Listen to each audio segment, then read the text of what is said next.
Okay, ladies and gentlemen, here it is, the first installment of Tales from the Pen.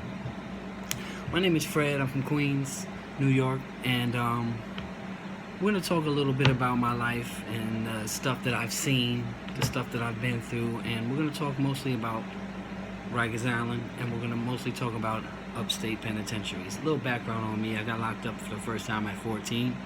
I got locked up again at 15. I got locked up again at 16. By 17, I was in prison for murder. So I know a little bit of what, I'm speaking of. And a lot of people always ask me, Fred, how was it in there? Was it that bad? Was the environment that crazy? And I'm here to say, yes, it is.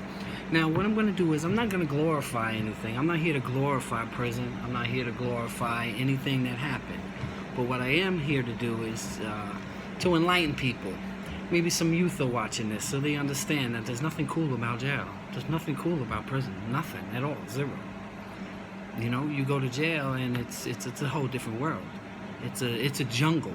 It's a world within a world. And unless you've been there, you wouldn't really understand.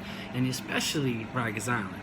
Rikers Island is a zoo, literally. And, a lot of people think like their era, like if you talk to somebody and they say, I was on Rikers Island, in my era, it was the wildest. That's up for interpretation, because the reality is Rikers Island's always been wild. So during any period, it doesn't matter what period it was, Rikers Island has always been crazy. So if someone says, "Oh, my era was the craziest," maybe. It's a little bit different now from when I went through Rikers Island. When I went through Rikers Island, you could wear your own clothes, you could wear your own jewelry, watches, whatever, you know what I mean? Now, you get jumpsuits and all types of things, so it's a little bit different. Now they have security cameras everywhere, so if you do something, you're gonna get caught. That's just the way it is. Also, phones, if you were on Rikers Island, now you get a bracelet, right? You get a little bracelet with an ID number, and you go to the phone, you type in your ID number, and you get X amount of minutes per day. I don't even know how much it is. Maybe 15 minutes, something like that, per day. In my day, the phones was just run by the inmates. So if you couldn't fight, or you wasn't willing to fight, cut somebody, stab somebody, or even just be known, then you weren't getting on the phone. You would get your 6 minutes in the morning. Every morning you got 6 minutes. We used to say, go get your Dougie. Like Dougie Fresh, 6 minutes, Dougie Fresh, you're on. So we used to say, go get your Dougie. And people would have to sign the book, and that would be it. They wouldn't get on the phone for the rest of the day. You know what I mean? So, it was a different era. It was, it was crazy then, it's crazy now. It's always just been crazy. It's just different. You know what I mean? It's just a little different. First of all, when you're coming across Rikers Island's in Queens, right? And when you're coming across, there's a bridge. And when you come across that bridge, you understand that it's real. You know what I mean? When you're coming across that bridge, that bus is really silent. Everyone's chained together, but that bus is really quiet pulling into Rikers Island. Rikers Island is made up of a bunch of jails. The jail I originally went to was called C-74. And it was called C-74 Adolescents at War, because 90% of the building was all adolescents from 16 to 18. And when you're in that age, you don't really think about the consequences of your actions. That's just the way it is. So, that it's always been that the adolescents were always the wildest. You know what I mean? Because they're just young and didn't care, and that's just the way it was. So when you come to Rikers Island, you get thrown into a bullpen, they call it. It'd be like 30 people in one bullpen. They give you your mattress, maybe some sheets, a toothbrush, a cup, and a soap. That's it. You know what I mean? And you're on your own. But you're in the bullpen with 30, 40 people waiting to get housed into a house, into a housing unit. And it's just one little bathroom right there. It's just a toilet in the cell. So you can be in there 2-3 days waiting to get a house. And there's 30, 40 people. Everyone's stinking. It's only one bathroom. It's a horrible experience, but I guess, jail's not meant to be, happy. Go lucky, you know what I mean? So then you go to a house. And if you go to, say, the cells, okay? Say one main, for example.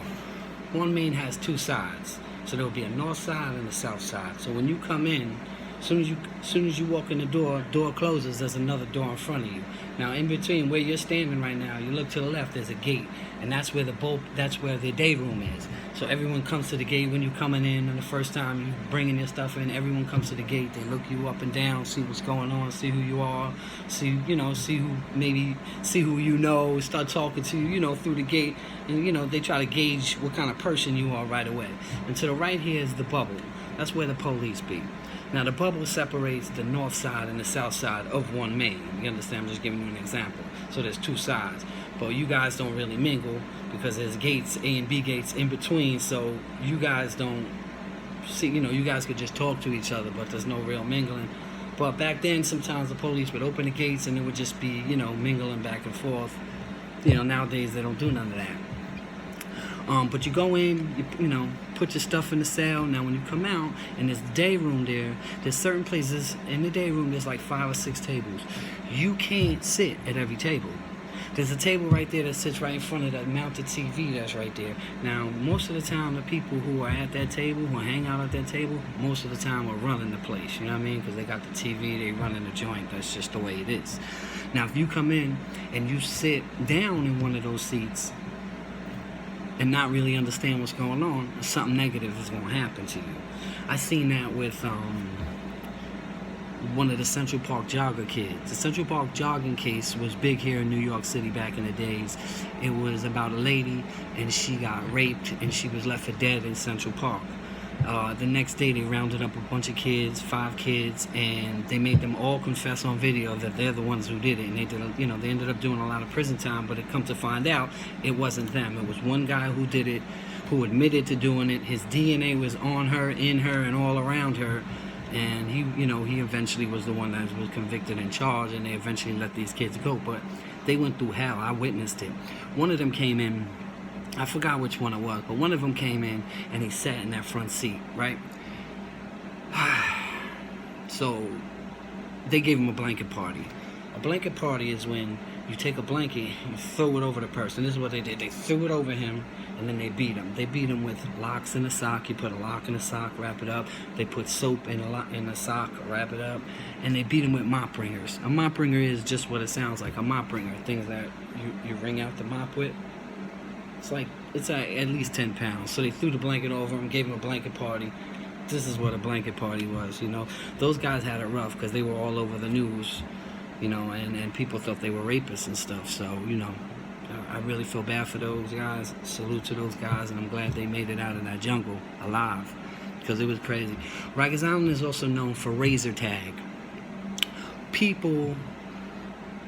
back in those days, everyone was cutting everybody. That's just the way it was. Most people got, scars are real deep. Some of them are keloid, and it's disgusting. And how they used to do it, a lot of people used to cut people with razors like this. These right here are called New Yorkers in there. Back in the days, you used to be able to buy these for like $20. And where you would keep it is in your mouth, right? So this is see, razor, official razor. And these right here will cost you maybe $20 in Commissary, something like this, when you go through, right? And people used to actually carry them in their mouth. And people say, what? No way you carry it in your mouth. 100%. Ready? Watch that. Gone. Now, what would happen is you go through the metal detector and it wouldn't ring. But if it did ring and they'd search you and they make you do all this, it's not now. It was there the whole time, though. So people would pull it out, cut somebody, spit it right, cut it out. That's how it was. I stopped doing that. I did that a little in the beginning, but I stopped doing that because I seen this one dude get hit. He wasn't expecting it, and he swallowed the razor. And when he swallowed the razor, it went down and tore him up. And he had to get all types of surgeries and all types of things. So from that moment on, I understood I wasn't going to keep it in my mouth. I used to take them rubber bands, you wrap it around, and you cheek it. You put it in between your butt cheeks. Yeah, that's just the way it is. And it would stay there, especially with the rubber. And when you needed it, you go in, pull it out, do what you got to do. I know it may sound disgusting, but, there's a lot of disgusting things that happen in prison that, it's just everyday life. It was a big thing also with them razors is that, like, just say you cut somebody. Back then you could only get 90 days on in the Bing, right? They called it the Bing, which is solitary confinement, 24 hours a day. You locked in, you get an hour outside for rec. And but what you used to be able to do is you used to be able to take these, right, and just say you offer the dep might come around, you might offer him 20 of these, you know what I mean, if you can get your hands on these, or guns, like 10 of these and 10 guns in there are knives, shanks, metal, you sharpen and they're knives, shivs, whatever you're gonna call it. We used to call them guns. So it's like when somebody got beef with somebody, it's like, yo, go get your gun. You go gun to gun, start stabbing each other. I mean, this is the environment I lived in. And what you should be able to do is like give up 10 guns and 10 razors, and the dep would knock off your 90 days and you'll be right back out the next day. It's like getting bailed out. And then what they used to do is they used to take all the weapons that people would actually be giving to them, and then they put them on boards. You know what I mean? To show their superiors, like, look at all the weapons that we've caught. When the reality is they would come on a search. If there was 100 weapons, they may catch one. That's a fact. You know what I mean? So this was Rikers Island back in the days. Also back in the days was the phones. If you couldn't fight, if you weren't willing to cut somebody, if you wasn't willing, you could not get on that phone. That's a fact.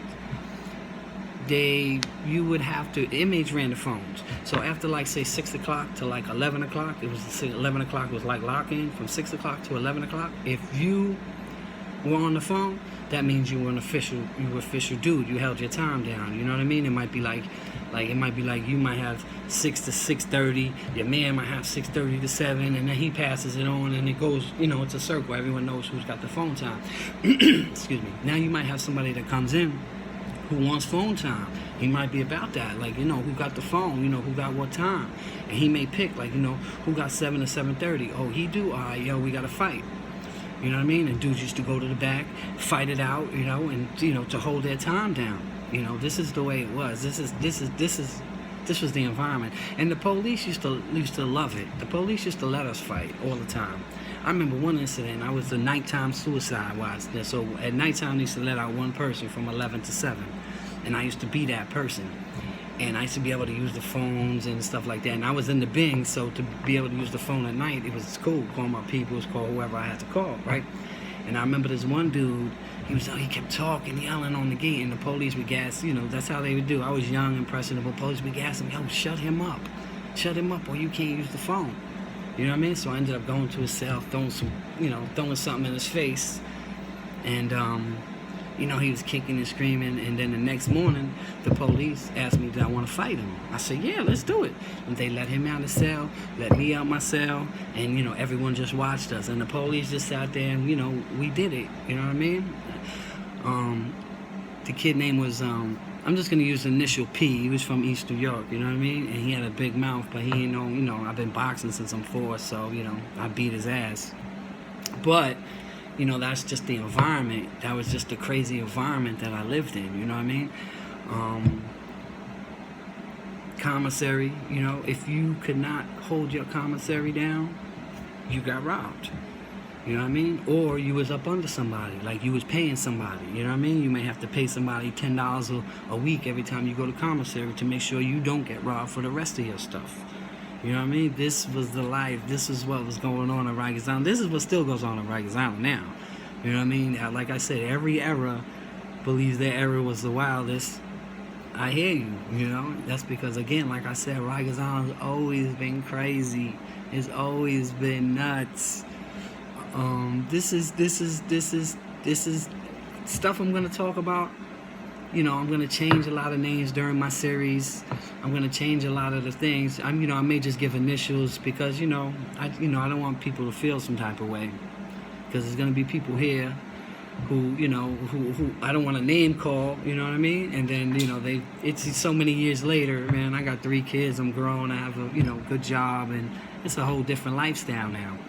However, what I'm going to do here on this Tales from the Pen site here is just, bring you into my world. I'm going to bring you into all these stories. I'm going to bring you in and talk about the Ninja Turtles.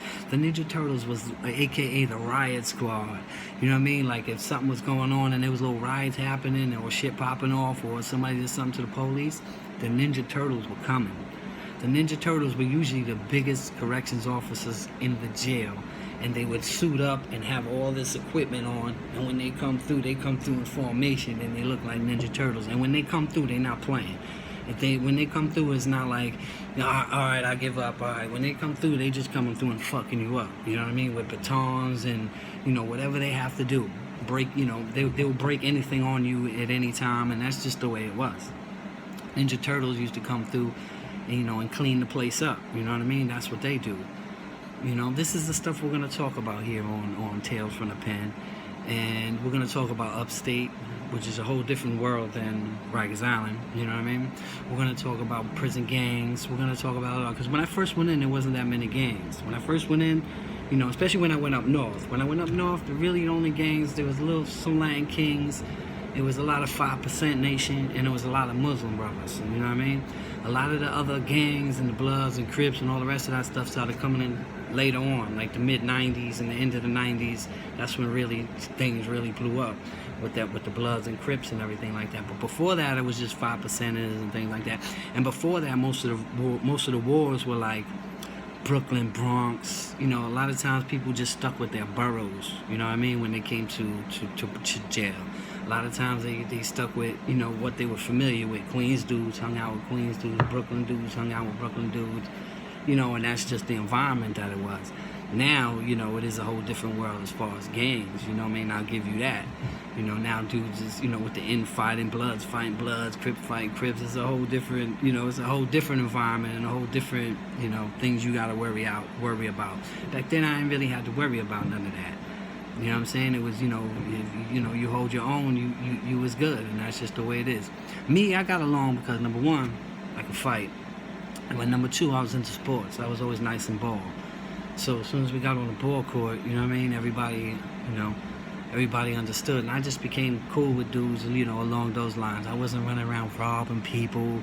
I wasn't running around doing crazy shit. And, you know, none of that. I'm not here to say none of that. I'm not here to say none of that gangster shit. I'm not here to do any of that.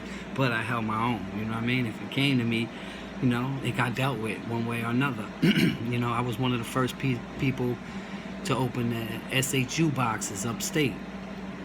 1998, Pataki built a bunch of SHU boxes. They call SHU 200 boxes and S blocks. And I was one of the first 13 to open it. You know what I mean? S blocks was a whole different world too. That's 24 hours a day. You do not leave your cell. You in your cell. They control everything. They control your showers. They control everything. You know what I mean? So we're gonna get into all these stories and everything. And, you know, if you guys like it, I want you guys first to subscribe. And then, you know, we'll get into more details. And I'm gonna maybe do weekly posts, maybe daily posts, maybe monthly posts. It depends on the subscribers and the things, you know, we have going on down here. See if people will like what I have to say. And again, you know, I did almost 16 years in the penitentiary. And again, I'm not glorifying it. I'm here so hopefully some of these little young dudes understand that they're going to prison. There's nothing cool about it. There's nothing respectable about it. You know, people talk about disrespect and, you know, respecting others. Just so you know, when you go on a visit, whether it's Rikers Island, whether it's up north, when you come off that visit, you got to get naked in front of another man. You got to bend over and spread your ass cheeks so he can look to make sure you don't have nothing up your ass. You know, that's the police. You understand? So to me, people talk about disrespect. To me, you know, that's disrespect. You know what I mean? You disrespecting yourself. You know, when you put yourself in those situations because you're not getting around that. You're getting naked. You're going to have to lift your balls, turn around, and spread your ass cheeks. Those are facts of what goes on in the penitentiary. You know what I mean? So, anyway, I'm coming up on the 20 minutes. And I know there's like a 20-minute limit. So, you know, we're going to cut this short right now. But if you guys like it, subscribe. And I'm going to come at you with some stories and some videos. And until next time. Fred White signing off.